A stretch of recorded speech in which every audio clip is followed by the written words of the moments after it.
시간 다 같이 말씀을 보시겠습니다.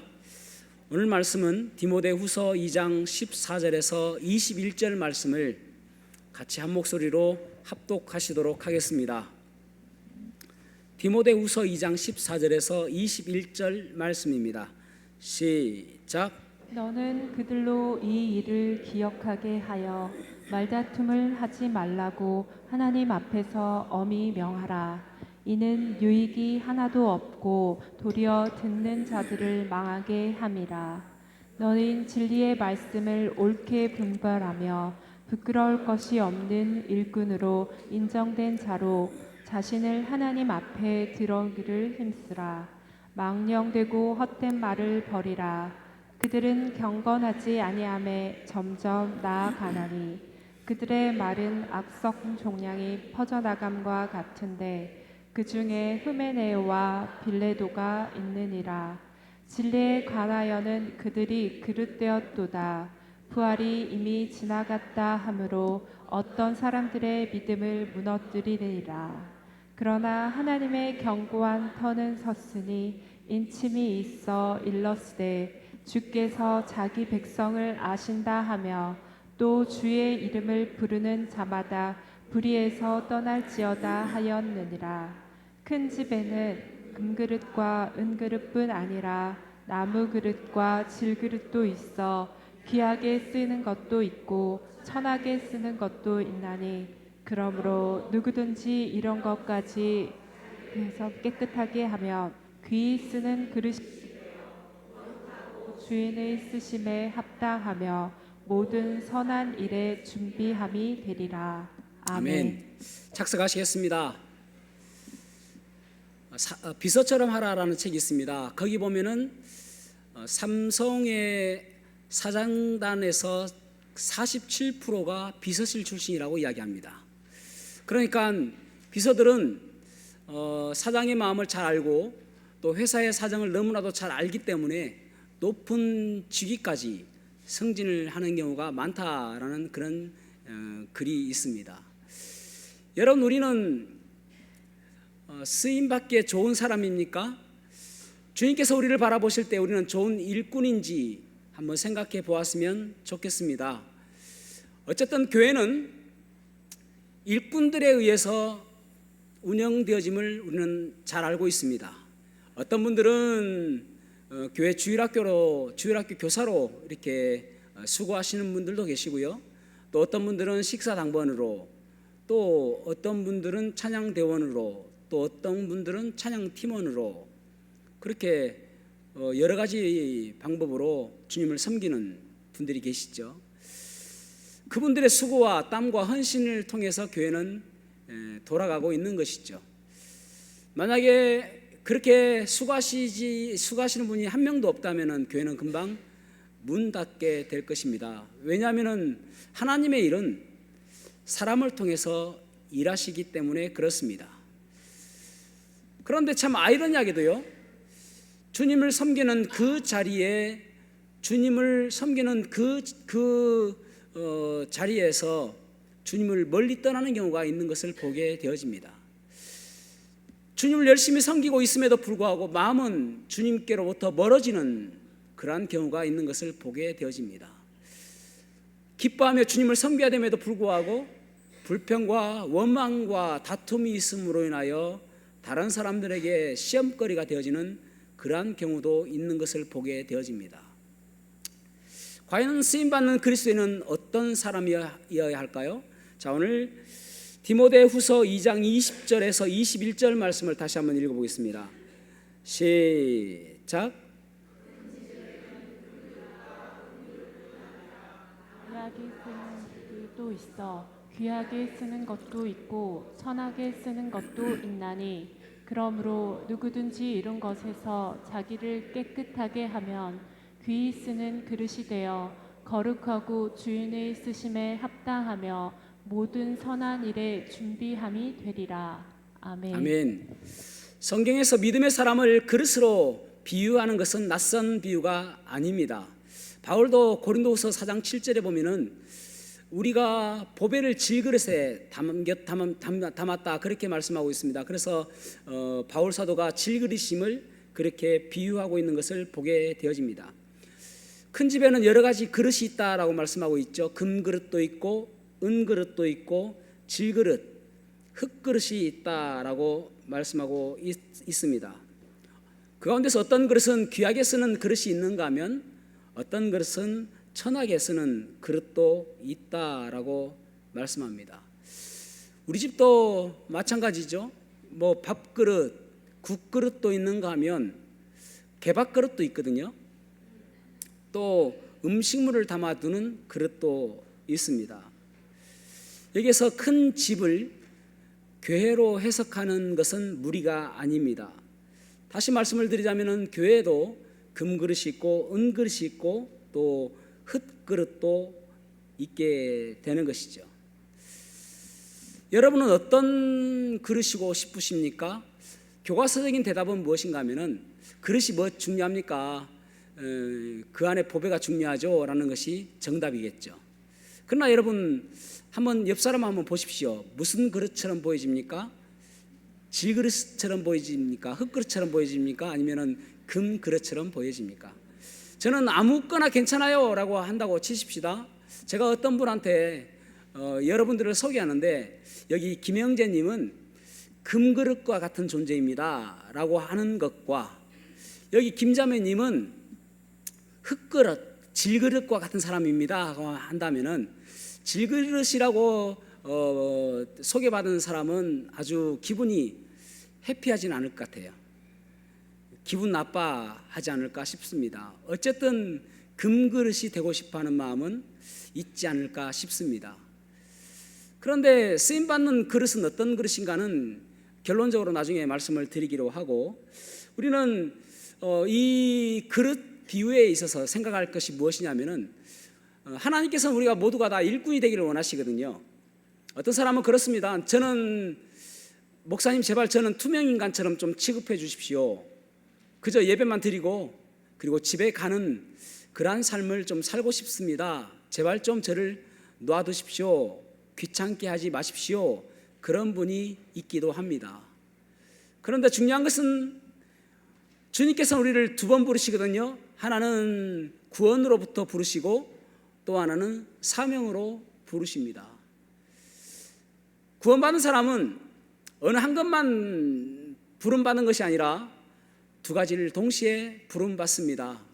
누구나 다 구원과 사명 두 부르심이 있는 것이죠. 그래서 우리 모두가 다 주님의 일꾼 되어야 함을 우리는 알고 있습니다. 이 사명으로의 부르심이 우리의 역할이라고 할 수 있겠죠. 그러니까 내가 해야 될 역할이 있고 내 옆 사람이 해야 될 역할이 있는 것입니다. 그래서 우리는 모두가 다 주님의 일꾼이라고 할 수가 있습니다. 그렇다면 우리가 영적인 진리를 한번 보려고 하는데요. 첫 번째 그리스도의 일꾼이라면 우리가 갖춰야 될 것이 무엇인가? 첫 번째 원리는 다툼을 경계해야 함을 알 수가 있습니다. 다시 한번요. 다툼을 경계해야 합니다. 디모데후서 2장 14절 말씀 읽어보겠습니다. 2장 14절 말씀 시작. 너는 그들로 이 일을 기억하게 하여 말다툼을 하지 말라고 하나님 앞에서 엄히 명하라. 이는 유익이 하나도 없고 도리어 듣는 자들을 망하게 할미라. 아멘. 너는 이것을 기억해야 된다라고 말씀합니다. 너는 이것을 기억해야 하며 그리고 말다툼을 경계해야 된다라고 말씀하고 있습니다. 기억하다라는 단어가 휘포임네스코라는 단어입니다. 휘포라는 단어는 얼마 전에 한번 말씀을 드렸죠. 휘페레테스라는 단어를 말씀드릴 때에 아래에서 노젓는 노예를 휘페레테스라고 말씀을 드렸습니다. 이 휘페레테스라는 단어도 휘포라는 접두사와 에테레스라는 단어의 합성어입니다. 여기도 휘포라는 단어가 있죠. 이 휘포라는 단어는 아래에 가까이 또 하나 중요한 의미가 있습니다. 거듭 이야기하다. 거듭이라는 단어가 있습니다. 그러니까 휘포임네스코라는 단어는 거듭 기억하는 것입니다. 한번 기억하러 끝나는 것이 아니라 날마다 기억해내가는 것, 날마다 기억하며 살아가는 것, 그것을 휘포임네스코라고 이야기합니다. 너는 이것을 날마다 기억해야 된다. 한번 기억하는 것으로 끝나는 것이 아니라 날마다 기억해야 되는데 무엇을 기억하는가? 말다툼을 하지 말아라. 말다툼을 하지 말아라. 이것을 날마다 기억해야 한다라고 말씀하는 것입니다. 그 당시에 여러분 에베소 교회는 디모데는 에베소 교회 감독이었으니까요.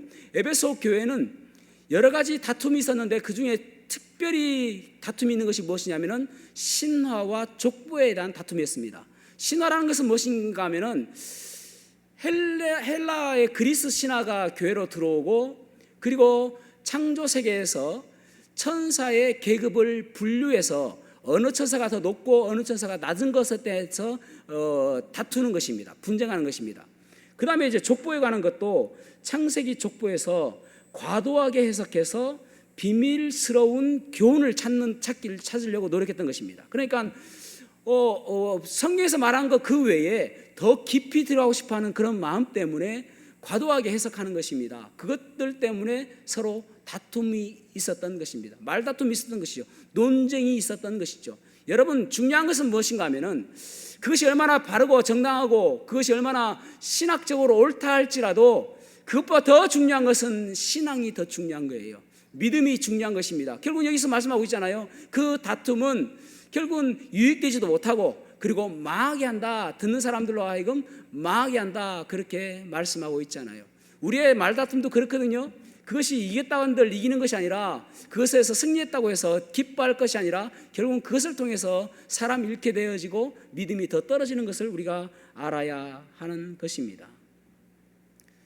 중요한 것은 다툼보다 더 중요한 것은 우리의 믿음임을 기억하셔야 됩니다. 얼마나 성경적인 것들을 이야기하고 또 이데올로기 이야기하고 또 신학적인 것 이야기하는 것보다 더 중요한 것은 우리의 신앙이고 믿음임을 기억하셔야 됩니다. 지금 여러분이 열내고 있는 서브젝트 주제가 무엇입니까? 무엇 때문에 그렇게 열내고 있습니까? 이것만큼은 내가 지지 않으리라 하는 그렇게 다짐하고 있는 거 있습니까? 바클레이라는 분이 이렇게 이야기했습니다.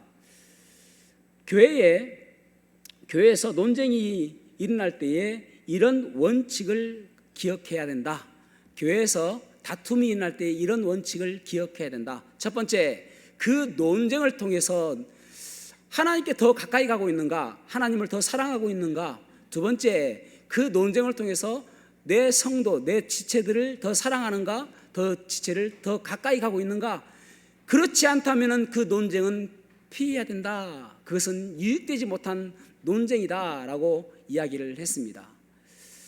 논쟁을 하면 할수록 어떤 사람이 더 내 마음에서 거친 마음으로 바뀌어지게 되어지고 내 마음속에서 더 미워하는 마음이 더 앞서게 되어진다면 그 논쟁은 유익한 논쟁이 아니라 그 사람을 망치게 하는 논쟁이기에 피해야 된다. 그렇게 말씀하고 있는 것입니다. 여러분, 하나님의 영은 우리를 하나로 만듭니다. 하나로 만듭니다. 그런데 사단의 영은 우리를 분열케 합니다. 분쟁케 합니다. 교회를 분쟁케 하고요. 가정을 분쟁케 하고요. 부부간에 분쟁케 하고요. 부모와 자식 간을 분쟁케 합니다. 그래서 결국은 말 때문에 더 사이가 안 좋아지고 나뉘어지는 그러한 삶이 되어지는 것이죠. 여기 말다툼이라는 단어가 원어적으로 어떤 의미가 있냐면은 말로 싸움질한다라는 뜻을 가지고 있습니다. 말로 싸움질한다. 칼로 싸우듯이. 그래서 말다툼은 많이 하면 많이 할수록 우리의 칼은 무뎌지게 되어지고 복음 전하는데 그 검을 사용할 수 없게 되어지는 것이 말다툼입니다. 검이 무뎌짐으로 인하여 복음 전하는데 날카로운 그 검으로 전쟁하고 이겨야 되는데 복음의 칼이 무뎌짐으로 인하여 복음 전하는데 방해가 되어지는 그것이 말다툼인 것입니다. 그래서 쓰임받는 그리스도의 일꾼이 되기 위해서는 첫 번째 원리는 말다툼을 버려야 됨을 알 수가 있습니다. 두 번째 그리스도의 일꾼이 되기 위해서 꼭 기억해야 될 영적인 원리는 삶이 부끄럽지 않아야 합니다. 삶이 부끄럽지 않아야 합니다. 2장 15절 말씀을 같이 읽어보겠습니다. 디모데후서 2장 15절 시작. 너는 진리의 말씀을 옳게 분별하며 부끄러울 것이 없는 일꾼으로 인정된 자로 자신을 하나님 앞에 드리기를 힘쓰라. 아멘. 아멘. 옳게 분별하며 이 분별하다라는 단어가 헬라어로는 신약 전체에서 딱 한 번 여기 나옵니다. 오르토토네오라는 단어입니다. 오르토토네오라는 단어는 어떤 뜻을 가지고 있냐면은 자르다, 똑바로 자르다, 나누다, 울퉁불퉁한 돌을 다듬어서 네모 반듯한 돌로 만들어서 건축 용도로 쓸 수 있게 한다. 그런 뜻을 가지고 있습니다. 그러니까 이 말을 참 번역하기가 어려워요, 그죠?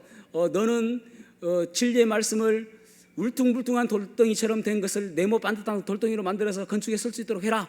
이렇게 하기가 어렵잖아요. 그래서 쉬운 성경에서는 올바르게 가르쳐라 그렇게 번역했고요. 개역개정에서는 우리가 금방 읽었던 것처럼 올바르게 분별하라라고 기록했고요. 예전 한글 개역판에서는 올바르게 분변이라는 단어도 여기 처음 나옵니다. 분변하라 그렇게 말씀하고 있고요. 영어 성경 번역에서는 어떤 번역에서는 디바이드, 나누다라고 번역하였습니다. 그러니까 이 말씀의 진의는 무엇인가 하면은 하나님의 말씀, 진리의 말씀을 옳게 분별하다는 말은 그저 말씀을 내가 알고 있는 것으로 끝나는 것이 아니라 삶에서 나누어서 옳고 그름을 분별해라 그런 말입니다. 디바이드, 나누어서 그런 것을 버리고 올바르게 살아가라 그런 말입니다. 조금 더 의역해 볼게요. 너는 진리의 말씀을 네 삶 속에서 네가 알고 있는 것으로 끝나는 것이 아니라 내 삶 속에서 날마다 실천해 가며 살아가라 그런 말입니다. 그러니까 말씀을 아는 것, 말씀을 많이 외우는 것, 말씀을 잘 지키는 것, 말씀을 내가 잘 이해하는 것, 그것으로 지식으로 끝나는 것이 아니라 말씀을 내 삶 속에서 끊임없이 실천해 가며 삶 속에 나타나도록 해라 그런 말씀입니다. 여러분, 믿는 사람들이 수치를 당하는 이유는 무엇일까요? 말씀과 삶의 간격이 너무나도 크기 때문에 그런 것 아닙니까? 말씀은 그렇게 하지 않는데 삶은 다르게 살아가니까 수치 당하는 것입니다. 그래서 너는 말씀을 옳게 분별하여 부끄러울 것이 없는 인정된 자로 그렇게 말씀하고 있죠. 부끄러울 것이 없는 인정된 자로 하나님 앞에 서라 그렇게 말씀하잖아요. 그러니까 부끄러울 것이 없다라는 이 단어의 원어적인 의미는 무엇이냐면은 물건을 테스트해서 불량품이 아닌 합격품 이런 뜻입니다. 부끄러울 것이 없다라는 말은 그저 우리가 번듯하게 보여지고 그리고 아무런 문제가 없는 것처럼 보여지지만 하나님 앞에서 합격품으로 인정받는 것, 사람들 앞에서 합격품으로 인정받는 것. 그래서 하나님께서 사람들이 우리를 바라보며 야 너는 그리스도이다, 참다운 하나님의 형상 닮은 사람이다, 주님의 모습을 날마다 보여주고 있는 그리스도이다, 그렇게 평가받는 것, 그것이 너 합격, 그렇게 이야기하는 것이 부끄러울 것이 없는 인정된 자의 삶이라고 할 수가 있습니다. 여러분, 여기 디모데후서 2장 19절 말씀 한번 보겠습니다. 2장 19절 시작. 그러나 하나님의 견고한 터는 섰으니 인침이 있어 일렀으되 주께서 자기 백성을 아신다 하며 또 주의 이름을 부르는 자마다 불의에서 떠날지어다 하였느니라. 아멘. 여기 보면은 그러나 하나님의 견고한 터는 교회를 이야기합니다. 하나님의 견고한 터는 교회를 말합니다. 그리고 성령 견고한 터는 섰으니 인치심이 있어. 이 말은 인침이 있어라는 말은 하나님께서 인침이라는 말은 도장 찍는다 말이거든요. 소유를 의미합니다. 그래서 이 교회는 우리 주님께서 도장을 찍어서 내 소유다라고 이야기해 주는 것입니다. 교회는 우리 주님의 소유입니다. 주님의 것입니다. 그래서 음부의 권세가 이기지 못하는 것이 교회입니다. 그러면서 우리를 말씀하시기를 다 아신다고 말씀하고 있습니다. 여기 보면 자기 백성을 아시고 그렇게 말씀하고, 자기 백성을 아신다 그렇게 말씀하고 있죠. 우리를 다 아시는 거예요. 우리가 어떻게 살아가는지, 어떻게 하고 있는지, 얼마나 노력하고 있는지, 얼마나 믿음으로 살아가려고 노력하는지 그걸 다 아신다. 그래서 여러분, 주님께서는 우리를 주목해서 보시고 계십니다. 어떻게 살아가고 있는지, 부단히 노력하고 있는지, 어떻게 주님의 모습 닮아가며 살아가려고 노력하는지 그것을 주목해서 보고 계시는 것입니다. 여러분, 제가 말씀을 전하잖아요.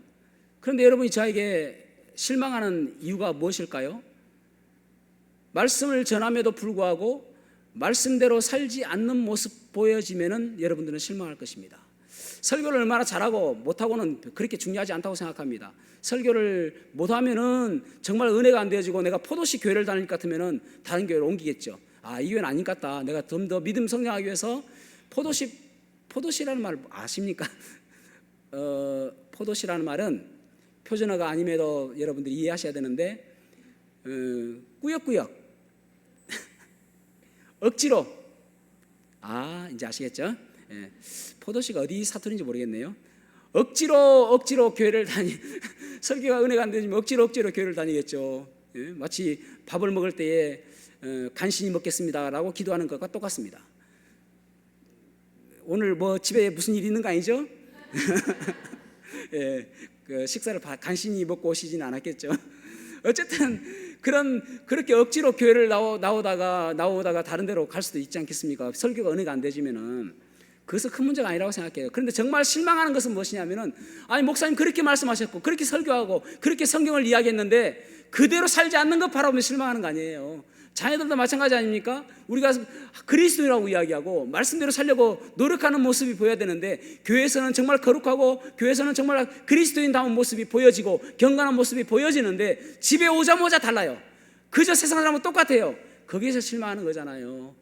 여러분, 우리가 말씀을 많이 듣지만은 귀로 듣지 않습니까? 귀에서 가슴까지 빨리 연결되어야 됩니다. 어떤 사람은 귀에서 가슴까지 오는 시간이 너무나도 많이 걸려요. 10년, 20년 걸리는 사람도 있습니다. 그런데 날마다 말씀을 들을 때마다 귀에 들려오는 그 말씀이 내 가슴에 박히고, 내 가슴에 박힌 말씀이 내 손과 발로 연결되어서 내 삶 속에서 끊임없이 말씀대로 살아가는 모습, 그 모습이 있어야 되는 것입니다. 그것이 삶이 부끄럽지 않는 삶인 것이죠. 우리 주님께서는 그런 사람을 쓰신다라고 말씀하고 있는 것입니다. 그리스도의 일꾼이라면 꼭 기억해야 되는 세 번째 원리는 무엇인가 하면은, 덕이 되어지지 않는 말을 피해야 한다 말씀하고 있습니다. 덕이 되어지지 않는 말을 피해야 된다. 디모데후서 2장 16절에서 18절 말씀을 읽어보겠습니다. 16절에서 18절 시작. 망령되고 헛된 말을 버리라. 그들은 경건하지 아니함에 점점 나아가나니 그들의 말은 악성 종량이 퍼져나감과 같은데 그 중에 후메네오와 빌레도가 있느니라. 진리에 관하여는 그들이 그릇되었도다. 부활이 이미 지나갔다 하므로 어떤 사람들의 믿음을 무너뜨리느니라. 아멘. 아멘. 여기 보면은 교회를 덕이 되지 않는 사람 두 사람을 언급하고 있습니다. 후메네오와 빌레도라는 사람입니다. 후메네오라는 사람은 사탄의 무리에게 넘겨줬다라고 바울 사도가 이야기했는데, 특별하게 이 사람이 어떤 일을 했는지는 잘 기록되어 있지 않습니다. 어쨌든 사탄의 사탄의 그 이야기, 그 지혜, 그 힘을 따라가는, 권세를 따라가는 사람이 후메네오라고 할 수가 있겠죠. 빌레도라는 사람은 정확하게 기록되어 있습니다. 이 사람은 영지주의 추종자였습니다.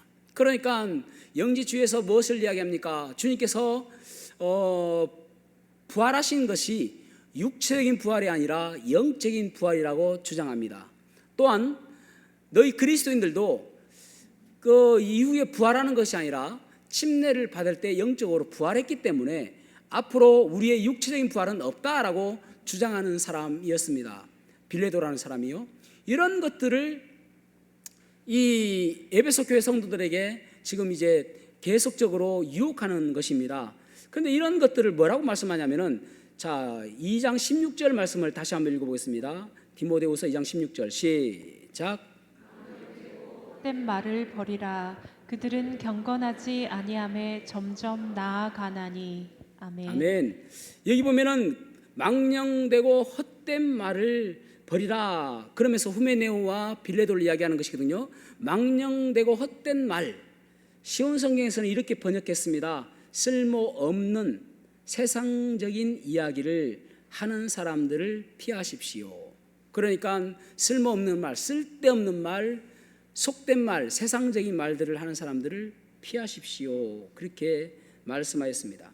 그 당시에 에베소 교회는 쓸데없는 말을 하는 사람들이 많았습니다. 특별히 여자들이 집집마다 돌아다니며 디모데전서 5장 13절에 그렇게 말씀하고 있거든요. 집집마다 돌아다니며 게으를 뿐 아니라 쓸데없는 말을 하며 이를 만들며 마땅히 아니할 말을 하나니, 그렇게 말씀하고 있습니다. 그러니까 여러 곳에 돌아다니며 여러 이야기들을 한다는 것이죠. 그래서 사람들을 불러내가지고, 사람들을 소환해가지고 불러낸다는 말이 아니라 그 사람들의 이름을 이야기하며 조근조근 씹어 먹는 거예요. 씹고 뜯고 즐기며 맛보는, 참 다른 사람들 이야기는 참 맛있습니다. 그죠? 그래서 끊임없이 그렇게 헐뜯고 이야기하는 그것을 지금 이야기하고 있습니다. 그것을 헛된 이야기다, 또 세상적인 이야기다, 그렇게 말씀하고 있습니다. 여러분, 내 입술에서 어떤 이야기들을 주로 하고 계십니까? 다른 사람들과 혹시 누군가를 험담한다든지 누군가를 끌어내리기 위한 이야기를 하고 있지는 않습니까? 그러니까 이런 이야기들은 결국은 은혜가 되지 않고 믿음 성장하는데 방해가 되지는 그런 말인 것이죠. 물론 여러분, 우리가 만났을 때에 자녀 이야기 할 수 있고, 또 뭐 영화 이야기도 할 수 있고, 어디 가니까 맛있더라 음식 이야기도 할 수 있습니다. 중요한 것은 이것이 믿음을 세워주는 이야기인가 아니면 믿음을 망가뜨리는 이야기인가를 생각해야 됩니다. 다시 한번요, 내가 하고 있는 이 이야기가 믿음을 세워주는 이야기인가 아니면 믿음을 망가뜨리는 이야기인가 생각하셔야 되는 것입니다. 우리가 오늘도 소그룹 나눔이 있는데요, 소그룹 때마다 생각해야 될 것이 무엇이냐면은 내 한마디 한마디가 다른 사람들에게 어떤 영향을 미치는가. 그래서 때로는 우리가 실수한 것을 이야기하고 그럼으로 인해서 이제 내가 다시 회복되었습니다라고 이야기하는 것도 물론 때로는 괜찮습니다. 그런데 그것이 어떤 사람들에게는 시험이 될 수 있는 이야기는 안 하는 것이 좋겠죠. 그래서 내 이야기 한마디 한마디가 다른 사람들에게 어떤 영향을 주는지, 믿음을 세워주는 이야기인지 아니면 믿음을 망가뜨리는 이야기인지를 항상 생각하며 살아야 되는 것입니다. 누가복음 6장 45절 말씀, 주님께서 말씀하신 말씀을 보겠습니다. 누가복음 6장 45절 시작. 선한 사람은 마음에 쌓은 선에서 선을 내고 악한 자는 그 쌓은 악에서 악을 내나니 이는 마음에 가득한 것을 입으로 말함이니라. 아멘. 우리의 말은 그냥 나오는 게 아니다라는 것이죠. 마음에 쌓였던 것이 나온다, 맨날 생각했던 것이 나온다라는 것입니다. 내 마음에 부정한 것이 쌓이면은 부정한 것이 나올 수밖에 없고, 내 마음에 선한 것이 쌓이면은 선한 것이 나올 수밖에 없다라는 말입니다. 어떤 부부가 있었습니다. 결혼 초부터 이 부부는 아내가 너무나도 염려가 많은 아내였습니다. 그래서 일주일에 한 번이 멀다 하고 자다가 갑자기 남편을 깨웁니다. 여보 1층에 지금 인기척이 있는데 도둑 들어왔나 가봐요. 한번 가보세요. 남편이 알았어요. 내려가 보면 도둑이 없습니다. 아이고 아무도 없어요. 또 잡니다. 또 한 주 지나면 또 아내가 여보 또 무슨 소리 났다고 내려가 보라고. 그래서 또 내려가 보면 아무도 없습니다. 어느 날 진짜 도둑이 들어왔습니다. 인기척이 나는 거예요. 그러니까 여보 진짜 같아. 또 소리 났어요. 남편은 또 내려가 봤습니다. 진짜 도둑이 있는 거예요. 흉기를 들이대고 그 보석 같은 거 다 내놔라고, 또 돈 내놔라고 그래 이야기합니다. 그래서 자기가 가지고 있는 돈 폐물 다 해가지고 도둑에게 줬습니다. 목숨만은 살려달라고. 그러니까 도둑이 고맙다고 이제 돌아서 가려고 하는데 남편이 부릅니다. 도둑님 잠깐만 기다려 보세요. 왜요? 우리 아내 좀 만나고 가십시오. 우리 아내가 당신을 30년간 기다렸습니다. 더 이상 만날 일이 없다고 좀 꼭 이야기 좀 해주고 가십시오. 30년간 그 마음속에 계속 쌓였던 것이 나올 수밖에 없는 것이죠. 그래서 여러분, 내 마음에 무엇을 쌓느냐가 결국 내 입으로 나오는 것입니다. 시편 141편 3절에 여호와께서 내 입에 파수꾼을 세우시사 내 입의 문을 지켜주시옵소서, 그렇게 다윗은 기도하지 않습니까? 내 입에 파수꾼을 세워주십시오. 내가 아무 말이나 하지 않고, 내가 아무 말이나 함으로 해서 다른 사람들에게 상처 주는 그런 말 하지 않고 오직 주님께서 기뻐하시는 일만 할 수 있도록 도와주십시오. 그런 기도가 우리에게 필요하지 않습니까? 여러분, 우리는 모두가 다 어떤 통로에 쓰임받습니다. 어떤 사람은 은혜의 통로로 쓰임받는 사람이 있는가 하면 어떤 사람은 구정물의 통로로 쓰임받는 사람이 있습니다. 누군가에게 이야기를 듣습니다. 그 이야기가 은혜로운 사람, 은혜로운 통로가 되어진다면 다시 은혜로운 통로로 다른 사람들에게 전해지는 삶이 되어지고, 어떤 사람에게 구정물 같은 소리를 들었습니다. 그 이야기를 또 다른 사람들에게 구정물 같은 이야기를 전하게 되어지면 나는 구정물 같은 사람이 되어지게 되는 것입니다. 그런데 여러분, 은혜의 통로를 가지고 있는 사람은 구정물의 이야기를 들어도 필터링해서 은혜로운 통로가 되어져서 은혜로운 말로 바꾸는 그러한 은사가 있는 사람입니다. 여러분은 어느 쪽에 가깝습니까? 은혜의 통로에 가깝습니까? 아니면은 구정물의 통로에 가깝습니까? 이런 덕을 세우는 사람이 쓰임받는 그리스도의 일꾼이 되는 중요한 원리입니다. 그러면 결론적으로 이야기를 해볼게요. 그러면 우리는 어떻게 살아야 그리스도의 좋은 그릇이 될 수 있는지 디모데후서 2장 21절 말씀 읽어보겠습니다. 시작. 그러므로 누구든지 이런 것에서 자기를 깨끗하게 하면 귀히 쓰는 그릇이 되어 거룩하고 주인의 쓰심에 합당하며 모든 선한 일에 준비함이 되리라. 아멘. 아멘. 재질이 그렇게 중요하지 않다네요. 깨끗해야 된다라고 말씀하고 있습니다. 그 사람이 금그릇이든 은그릇이든 질그릇, 흙그릇이든 깨끗하면 쓰임받는다, 깨끗하면 사용받는다. 왜냐하면 금그릇이 꼭 쓰임받을 때가 있고요, 은그릇이 쓰임받을 때가 있고요, 질그릇이 쓰임받을 때가 있기 때문에 그렇습니다. 어떤 곳에서는 반드시 질그릇이 쓰임받아야 되고 어떤 곳에는 반드시 은그릇이 쓰임받아야 되기 때문에 그렇습니다. 그 펑션, 그 역할이 있기 때문에 거기에 맞게 쓰임받는다라는 말이에요. 중요한 것은 무엇인가 하면은 얼마나 좋은 재질로 만드는 것이 아니라 얼마나 그것이 깨끗한가, 얼마나 거룩한가, 얼마나 죄와 멀어져 있는가, 그것을 통해서 하나님께서는 쓰신다라고 말씀하고 있는 것입니다. 사랑하는 성도 여러분, 우리는 성화를 다 이룬 것이 아닙니다. 지금도 성화를 이루어가고 있습니다. 그래서 죄로부터 날마다 멀어지기 위해서 몸부림치는 모습이 있어야 되는 것입니다. 무엇으로요? 우리 스스로는 깨끗하게 될 수 없습니다. 주님의 보혈로 우리를 깨끗하게 함으로 인해서 거룩하게 되어지는 그 그릇을 주님께서는 쓰신다라고 말씀하고 있습니다. 사랑하는 성도 여러분, 우리는 주님께서 우리를 바라보세요. 어떻게 살아가고 있는지, 그래서 내가 쓰기에 좋은 그릇인지 그렇게 바라본다라는 말입니다. 그런데 주님께서 우리를 바라보시고 동일하게 사람들도 우리를 바라봐요. 저 사람이 어떤 사람인가, 어떤 그리스도인인가 바라본다라는 말입니다. 우리는 지금 말세 지말에 살아가고 있습니다. 마지막 때를 살아가고 있습니다. 지난 6월 13일 날 이스라엘이 이란을 미사일로 침공했죠. 그래서 핵시설 정밀 타격을 했습니다. 어떤 사람들은 의아하게 생각합니다. 왜 이스라엘이 선제 공격을 했을까? 꼭 그렇게 했어야만 하는가? 그 작전명이 라이징 라이언입니다. 일어나는 사자. 자, 민수기 23장 24절 말씀을 읽어보겠습니다.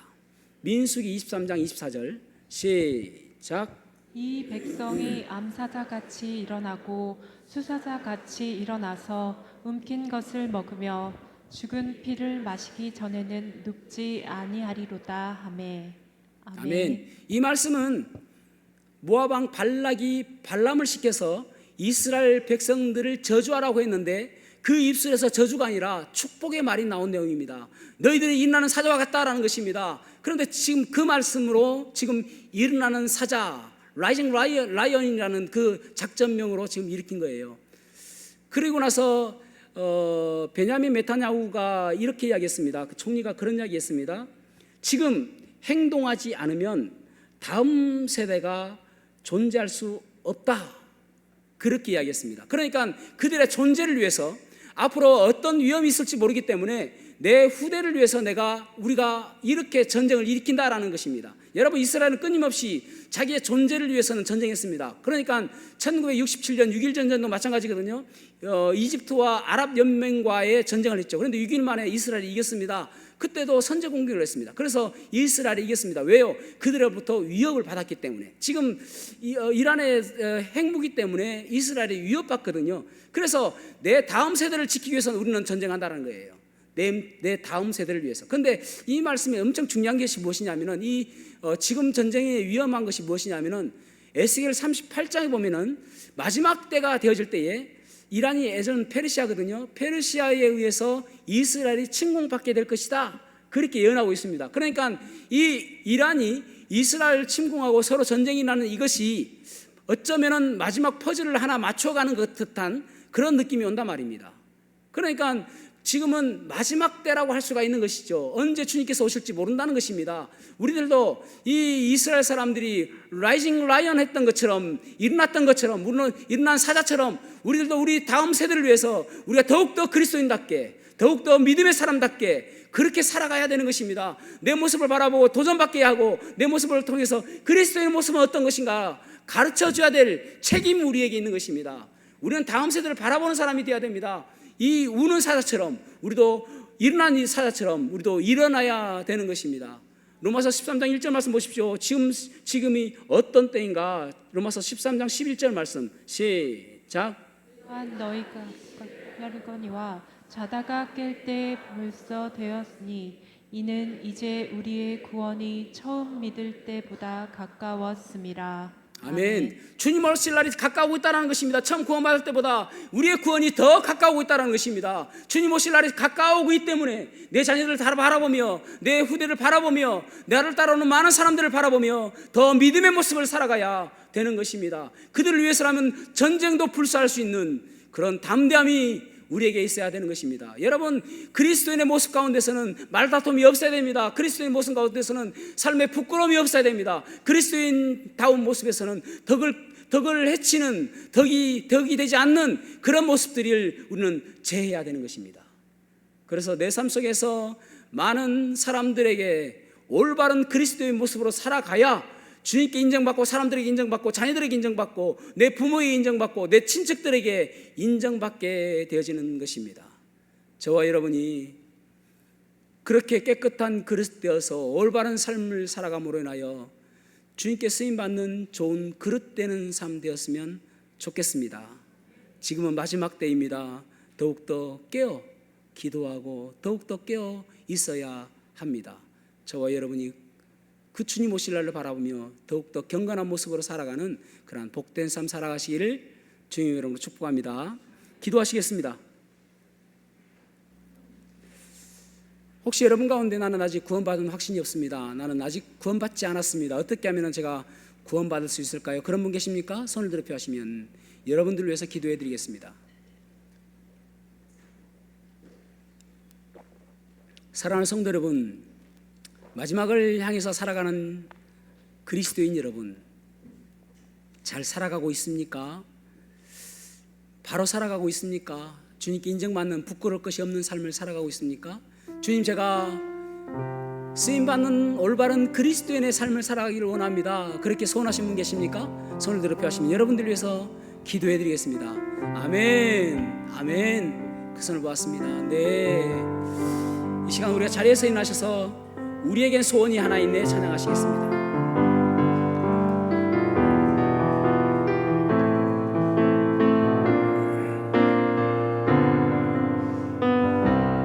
우리에겐 소원이 하나 있네. 우리에게 소원이 하나 있네. 다시 오실 그날까지 우리 가슴에 새긴 주의 십자가 사랑 나의 교회를 사랑케 하네. 주의 교회를 향한 우리 마음 희생과 포기와 사랑과 하물며 죽음조차 우리 막을 수 없네. 우리 교회는 이 땅에 희망 교회를 교회되게 예배되게